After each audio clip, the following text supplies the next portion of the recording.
Hi, I'm Barbara. Hi, I'm Ernesto. And we are Clary and Wardell. We're a geofencing ad agency, and we want to welcome you to our podcast, the Clary and Wardell podcast. And we talk about everything foot traffic. And everything New Jersey. Everything New Jersey, Jersey Shore foot traffic. And the one thing that we want people to take home is that foot traffic is a market unto itself. It really is. And if you've ever owned a retail space, if you've ever waited tables, if you've ever gone to a coffee shop or a little boutique. Yeah, an amazing place and wonder, how come no one's in here? You know firsthand, or if you had to pay the lease, by the way, know firsthand just how important how important foot traffic is. Barbara, why don't we tell them how we met and what geofencing is and why we're here, like ultimately why we're here and what we do. We actually met during COVID at a Halloween party. Yes, we were breaking the law and went to a Halloween party during COVID. Don't get all upset. It was a good time, though. It was definitely a good time. Anyway, Ernesto was a scarecrow, so he had makeup on. He had a great costume. Why do you got to tell people that? Because, they have to have the full experience of you. The full experience of me. I don't know if I would wish that on anyone, but okay, fair enough. We both have a medical background, and we were, just became fast friends and started talking about the impact COVID was having on some of our favorite places. And at the time, I was just getting into geofencing, which is satellite-based advertising. And when I told Barbara what I did, I thought he was crazy. Yeah. No. No, I found it interesting, but a lot of information about people that I didn't even realize that was out there. You think there's a lot of information, but there's way more than you could ever imagine. Geofencing is the use of satellites to draw virtual fences around buildings. And they could be, if you're a business owner, they could be your competitors. They can be buildings or stores, retail locations, churches, bars, you name it, that have the demographic that matches the profile for your customer. So what we do is we use these satellites to draw virtual fences. We capture all the mobile devices that are in those geofences. And then over the next 90 days, we bid for ad placement on their phone while they're reading the news, while they're checking the weather. So what we do is then send them an ad. And then when they interact with that ad, we can then track their foot traffic back to one of the locations that we advertise for. It is anonymized, so we don't know your name like Facebook or Instagram. It definitely is a wonderful technology because it respects your privacy. We're not turning on your mic or your camera. We lose out on that. I know, there's no fun.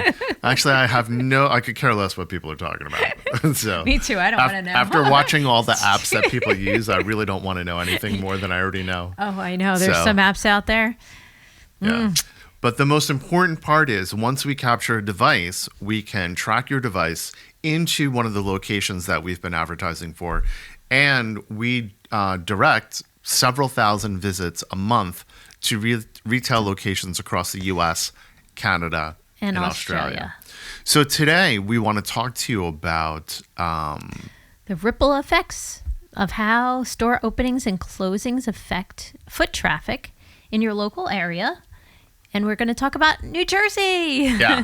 So what store is it? Big Lots is closing? Yes, Big Lots is closing. Big Lots is closing 13 locations across New Jersey. And it has a big impact on retail locations in the area. So statistically, when you lose a big anchor store like a Big Lots, your foot traffic is going to go down anywhere from 15 to 40% after that anchor location closes. Yeah, because that traffic, it brings in a lot of traffic. Yeah. And if you're not advertising, you got to get the word out. So what we're going to do is we're going to tell you ways that you can mitigate your loss in foot traffic. And we're going to, not all of them include geofencing, but geofencing is among the most powerful. But let's go. I'm going to go directly to that story. So we can actually share my computer screen. Want to switch to my screen? Okay. According to the Asbury Park Press, they're reprinting a story from USA Today. Even more big lot stores in New Jersey are set to close as the big box retailer continues its bankruptcy process. And a few additional locations in the Garden State may still have a little life left in them. In addition to over a dozen big lot closings in New Jersey, adding to a growing list that began last year, 3 additional Garden State locations that were on the chopping block may be saved by the deep discount retailer Ocean State Job Lot. We're going to hop on over to our geofencing location intelligence platform, Unacast. They're one of our sponsors. And Unacast is a location intelligence platform, meaning we're able to look at different businesses across the country, all across the US, and we're able to discern what their foot traffic is and what the foot traffic trends are, but we're also able to holistically look at the neighborhood that you're in and see how what the foot traffic market is in that given place. So it says 135 Intel, and I think that's probably right. So here we are. So this is Big Lots, and this is their current foot traffic situation. Currently, their foot traffic is down 10%. And I think one of the points to bring out here is not only is an anchor store integral into the ecosystem and the marketplace of foot traffic in a given area, but it's going to tell you if an anchor store is not doing well, typically the stores in its vicinity are not doing well. So there you have it. Big Lots is down 10% at that particular area. And Leslie's swimming pool place is also down a little bit. We have an Imagine Sun, which is also down 23%. And we have a Fitness for Women location that is down 14%. If a big box location is hurting, chances are the other locations are hurting as well. So let's switch back to, we can switch back to my camera. Great. What do you do? What do you do when your business is being impacted by a big box store that's closing? Let's say it's not a big box store. Let's just say it's a big local retailer. It could be a restaurant. It could be a fitness center. It could be, I don't know, it could be anything. It could be a car dealership. You know, anything could be really impacted by local economics and macroeconomics. So some of the things you can do that we've spoken about before is experiential, like experiential marketing. Oh, like the opening up a cafe in a laundromat. Yeah. So a latte little place so that they can. Yeah. We just consulted a client in New York. I believe it was Brooklyn, right? And yes. They're opening up a latte and laundry place all in one latte location. And wash. And if you think about it, I mean, you're sitting there in a laundromat. Bored. You can do, by the way, we have several laundromats across the U.S., Canada, and the United States that we do geofencing for. And the great thing about laundromats is you can take your entire household's worth of laundry and you can do comforters, all your bedding, all your sheets, all your towels, all your curtains, clothes, everything. Everything that you need to get done for the spring. It's spring coming up. And you can get it done in under an hour. So that's the amazing part. So, or you could just drop it off and not do it yourself. That is true. Many of our clients do that as well. But a lot of these places are adding reading. Little libraries for kids. Libraries for kids, and they have games. And like we said, our one client in Brooklyn has a latte and laundry. It's about experiences now. I think that helps bring in the foot traffic as well, is having other things draw them in. Like a couple of stores now are just trying to make it an experience, right? Which is just what can you do other than shop? Yeah.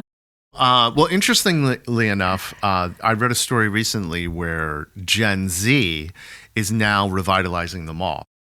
My mom, by the way, I was, as you can imagine, people watching this in Barbara, as you guys can imagine, I was always in trouble.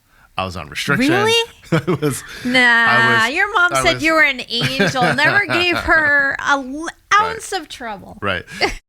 I wasn't allowed to go to the mall unless I could confirm that I had money to spend, which is not a bad rule.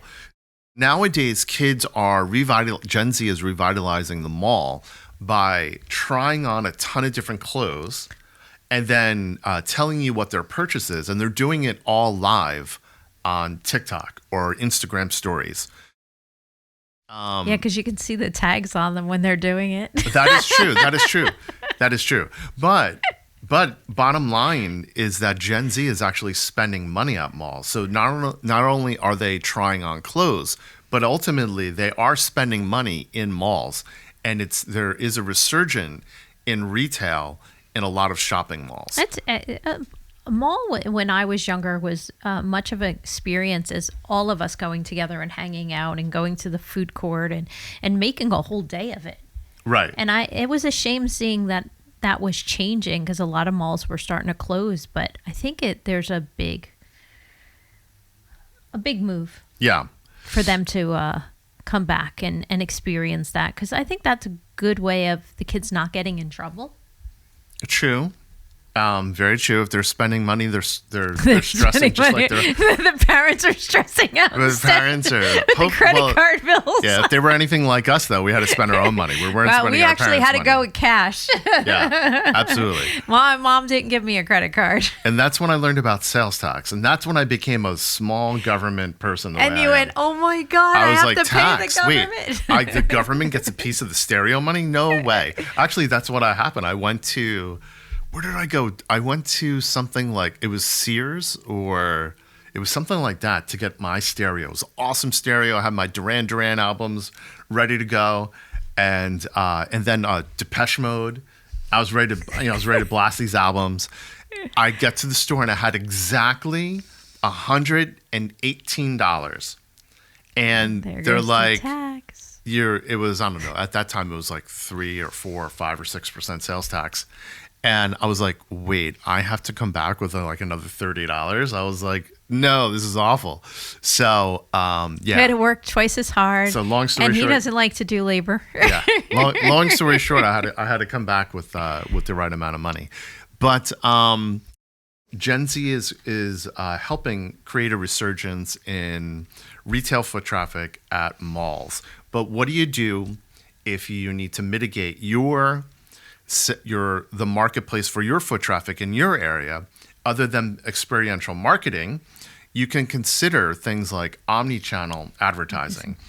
Omnichannel advertising would be like we do typically display ads that might be found in the middle of a news article, or a native ad, a large ad that could be found in the middle of a news article. And the banner ads. Banner ads that come on top of, the top. Top and the bottom and the middle, depending on the app that it's in or on the web. And there's things like audio ads, like for Spotify. There's ads that can appear during a podcast. Or on TV. Yeah, we do a lot of like connected Hulu TV. And HBO Max and all those. What a lot of people don't realize now is that you can actually have an ad locally on HBO Max. Targeting your local market. Yeah. We can do it based on zip code. We can even do it based on if you want your ad to appear on Paramount or even Amazon Prime, Amazon streaming services. But the great thing about it is all these things, all these different channels can be done. It can be done locally. And if you're experiencing trouble in foot traffic, these are certainly things that you can consider. And I think, Barbara, you would definitely agree. We talk all the time that, especially because we consult clients all over the US, Canada, and Australia, is that a lot of businesses open and they never plan for marketing. Right. A budget.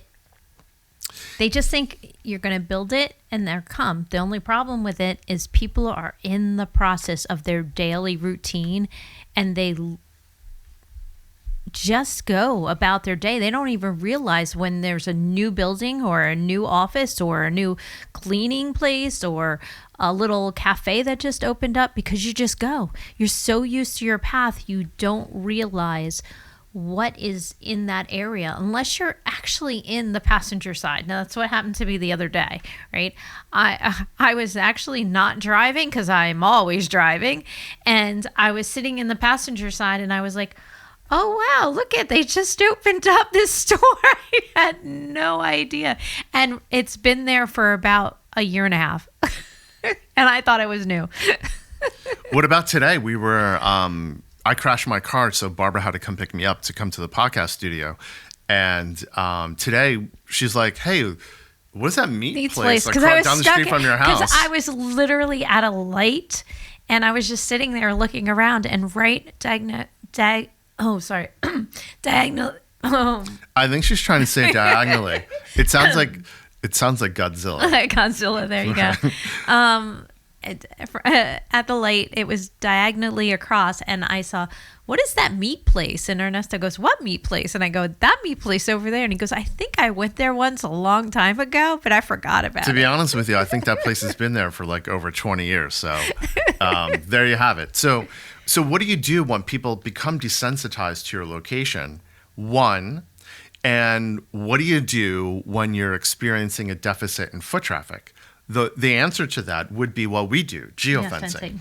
So geofencing is way more effective. It's 20 times more effective than any other form of advertising for foot traffic. And the reason for that is because we're targeting people based on what their location is. We're targeting their device. We are capturing that device. We anonymize it so we're not invading their privacy. But then when we do that, we have the right to bid over the course of the next 90 days to send them ads with a map that leads them right to your door. And each month, as I said earlier, we measure several thousand satellite verified, GPS verified visits. People become desensitized to your location, and geofencing is a way to get right back in front of them, to stay top of mind for them. And I think also to bring in what we just said before this is that the more experiential service that you provide, the more value added experience you have for your customer or for your would-be customer. And, Barbara and I also did, speaking about experiential, do you remember what we did for Electrico Mezcal? Oh, when we did the tastings. Yeah. That was such a great experience. We had so much fun with that. We literally made campaigns for the geofencing for the places that they actually were debuting the electrical mezcal. And we had so many visits and people actually going to the place afterwards looking for the electrical mezcal. It was a great synergistic campaign because we had the restaurant, which was Bonnie Reed and the Black Swan. Oh, yes. And then we had Electrico Mezcal. And they made the duck to go with it. Yeah. And then we had Chef Ashbell. Yes. And Ashbell Meats. So he had this Chef Ashbell, if you don't know him, he's great. He's a celebrity chef. He provided the smoked duck to pair with the lemongrass mezcal. And it was amazing. And for that event, not for our tasting event, the event was filled, but over the course of the next 30 days, we measured over 100 visits that came in to both of those restaurants because they had heard about those restaurants from our geofencing ads for the tasting event. So we were able to measure, that's an experiential event where we were able to measure the added value benefit of two brands collaborating, and then its long-term impact. We also started at the movie theater in Asbury. Oh, yeah. We also yes, because we did this short film, and we invited people, and people were coming in. Yeah.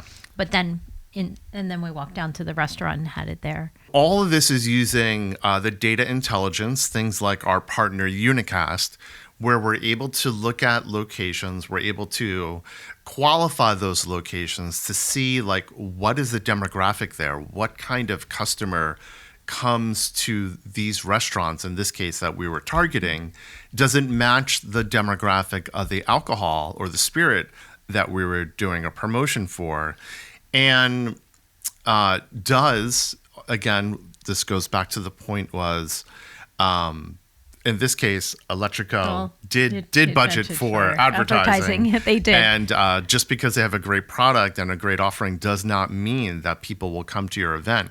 If you don't, or to your location. You have to get out the word, and you have to get it out the word to the people that are your lookalike customers, whether it's from your competition or other people that are in your area that would come to yours and use your services or product. Yeah. Why we love geofencing so much is because if you're going to invest in yourself, if you're going to invest in your business, geofencing has the best return on investment because it works. It works because it brings in measurable, GPS verified and validated foot traffic. And the technology works very simply and elegantly. We're using location intelligence data from companies like Unacast. We're looking at where foot traffic is rich and plentiful. We're targeting all those devices in those locations with creative ads that you can only get at Clarion Wardell, of course, because we have great content. Then we're bidding for presence on your phone. And when we win that bid, which we do tons of times, we're able to then measure your foot traffic visit into one of our stores. So it works because it's commonsensical. It makes sense. We're targeting people who are already spending money in your area, and we're diverting it to you. Yeah, it's that easy and it's that simple. So if you're a small business owner or a big business owner, my ideal franchises too. My ideal client, Barbara, that's going to pay for my retirement and yours, is a franchisor that owns, say, 25 to 250 retail locations across a given region. We can help drive your bottom line astronomically. But if you're a small business owner and you own a boutique in, say, downtown Asbury Park or Point Pleasant, and you're staring out the window wondering why you're not getting foot traffic and why you're stressed and why you're not making your sales goals, then our platform, Artemis Targeting, that we put together is priced for you. We didn't show you the prices, but when you go there and when you see how affordable and how accessible it is to use our technology and our experience all condensed down to an agentic AI model like Artemis Targeting, you'll see that you'll discover that you don't have to be worried about foot traffic anymore. We're going to use our tools, and you'll gain the foot traffic that you need. And I think that's it. We're going to wrap it up. And check us out at cullarimedia.com, CULLARIMEDIA. And before I forget, and ArtemisTargeting.com. But before I forget, if you like what you saw today, leave a comment below. Let us know what you most enjoyed about our podcast. Also, subscribe. Yes, wherever is there a bell up, down? Subscribe over here and like over there. Yes, because we're going to be doing more content. You got you on while I'm talking. Oh, so sorry. Well, I thought it's all about me, no? Fine. It could be about you. He does talk a lot, but what was I saying? We're basically saying you can use, I believe we were going to talk about Artemis, if you're... No, actually it was not. You did. Okay. Well, anyway. You can follow us on Artemis. You can follow our podcast, like our podcast. You can visit us at ArtemisTargeting.com. And also, we're going to be doing more podcasts about New Jersey. So definitely follow us to hear about all the foot traffic and what's going on in New Jersey.